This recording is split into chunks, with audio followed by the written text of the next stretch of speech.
ওদিকে তাকিয়ে দেখো না, দেখো আমার দিকে এমন ভাবে কটমট করে তাকাচ্ছে, আমার মতো একজন সমর্থ পুলিশ থাকতে একজন মহিলা তার ব্যাগ বয়ে বেড়াবেন, এটা অনেক কিছুতেই সহ্য করতে পারতেন না। সত্যজিৎ রায়ের সিনেমার শুটিংয়ে মরণাপন্ন উত্তম কুমার বাঁচালেন চিকিৎসক শুভেন্দু চট্টোপাধ্যায়। কি ঘটেছিল সেদিন? Hi everyone, welcome back to my channel Anjana Anjania. বন্ধুরা, তোমাদের সকলকে আমার এই ছোট্ট ইউটিউব চ্যানেলে স্বাগত জানাই। সময়টা ৬০-এর দশকের শেষের দিকে। সত্যজিৎ রায় তখন শরদিন্দু বন্দ্যোপাধ্যায়ের ব্যোমকেশ বানাচ্ছেন। ছবির নাম চিড়িয়াখানা, আর সত্যজিতের ব্যোমকেশ ছিলেন উত্তম কুমার। একসময় টলিউডে রটেই গিয়েছিল উত্তম কুমার চট্টোপাধ্যায় এবং শুভেন্দু চট্টোপাধ্যায় আসলে দাদা ভাই। এই রটনার নেপথ্যে রয়েছে পরিচালক পিনাকি ভূষণ মুখোপাধ্যায়ের চৌরঙ্গী ছবিতে এই দুই অভিনেতার দুরন্ত অভিনয়। কিন্তু শুধু পর্দায় নয়, বাস্তবেও উত্তম শুভেন্দুর সম্পর্ক ছিল দাদা ভাইয়ের মতো। সত্যজিতের চিড়িয়াখানা ছবিতে বিজয় চরিত্রে অভিনয় করেছিলেন শুভেন্দু। এই ছবিটি মুক্তির পর সমালোচনার ঝড় বয়ে গিয়েছিল বাংলায়। বহু চলচ্চিত্র সমালোচকরাই বাঙালির অতি প্রিয় এই গোয়েন্দা চরিত্রের অবতারে মহানায়ককে মেনে নিতে পারেননি। ছবিটি বক্স অফিসেও তেমন কামাল দেখাতে পারেনি। কিন্তু অনেকেই হয়তো জানেন না, এই ছবির শুটিং ফ্লোরেই মরতে বসেছিলেন উত্তম কুমার। সেই সময় ইন্ডাস্ট্রিতে কান পাতলেই শোনা যেত উত্তম ও চিড়িয়াখানার এই কিস্সা। জানা যায়, সত্যজিতের এই ছবির শুটিংয়ের সময় মারাত্মক অসুস্থ হয়ে পড়েছিলেন উত্তম। মহানায়ককে প্রায় মৃত্যুর মুখ থেকে বাঁচিয়ে এনেছিলেন শুভেন্দু চট্টোপাধ্যায়। সেদিন অবশ্য তিনি সহ অভিনেতা নন, বরং ছিলেন চিকিৎসক শুভেন্দু অবতারে।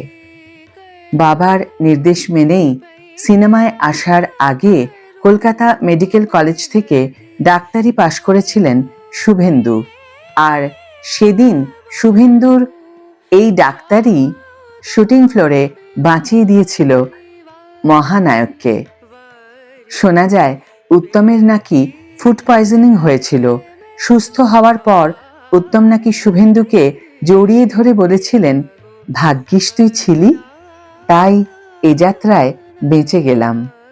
শুভেন্দু চট্টোপাধ্যায়ের সঙ্গে উত্তম কুমারের সত্যি সত্যি একটা দাদা ভাইয়ের সম্পর্ক ছিল, এবং সেই সম্পর্ক শুধু সেই জেনারেশনেই থাকেনি, পরবর্তী জেনারেশনেও সেই সম্পর্ক বয়ে নিয়ে চলেছেন শুভেন্দু পুত্র শাশ্বত।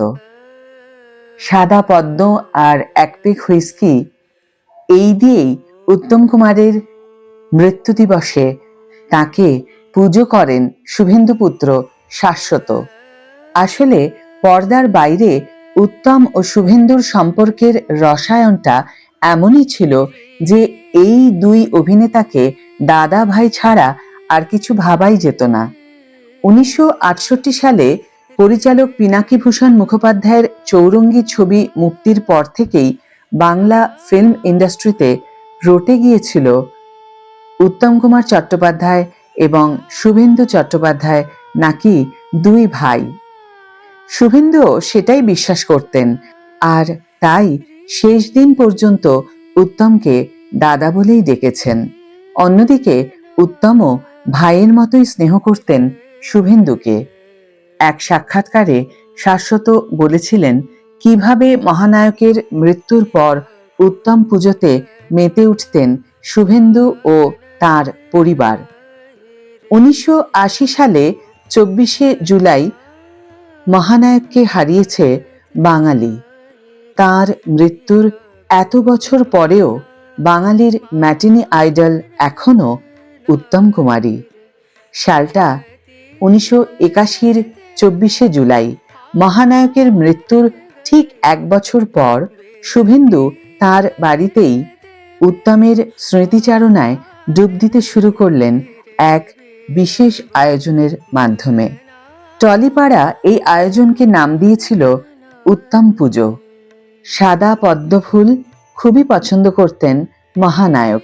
ভাই হিসাবে শুভেন্দু দাদা মহানায়কের সেই পছন্দের কথা জানতেন, আর সেই কারণেই প্রতিটি বছর উত্তম কুমারের মৃত্যু দিবসে তার ছবির সামনে সাদা পদ্ম এনে রাখতেন শুভেন্দু চট্টোপাধ্যায়, আর সঙ্গে থাকতো এক পেগ হুইস্কি। কারণ হুইস্কি খেতেও খুব ভালোবাসতেন চৌরঙ্গীর স্যাটা বোস। এক সাক্ষাৎকারেই শাশ্বত জানিয়েছিলেন বাবার শুরু করা সেই উত্তম পুজোর অংশ তিনিও, কেননা ছোটবেলা থেকে দেখা উত্তম জেঠুই তথা মহানায়কই তার অভিনয়ের অনুপ্রেরণা। বাবা শুভেন্দুর মতোই তিনিও মহানায়কের অন্ধভক্ত। তাই তিনি বাবার শুরু করা উত্তম পুজো এখনো চালিয়ে যাচ্ছেন মহানায়কের মৃত্যু দিবসে প্রত্যেক বছর 24শে জুলাই। আমাদের সেই প্রিয় মহানায়কের প্রতি শ্রদ্ধা, কৃতজ্ঞতা, ভালোবাসা ও প্রণাম জানিয়ে আজকের এই ভিডিও এখানেই শেষ করছি।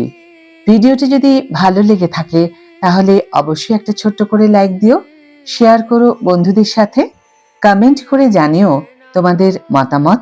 যারা এখনো আমার চ্যানেলটিকে সাবস্ক্রাইব করনি তারা অবশ্যই চ্যানেলটিকে সাবস্ক্রাইব করে আমার পাশে থেকো, আর যারা অলরেডি সাবস্ক্রাইব করে দিয়েছো তাদের জন্য আমার অনেক ভালোবাসা এবং অনেক ধন্যবাদ।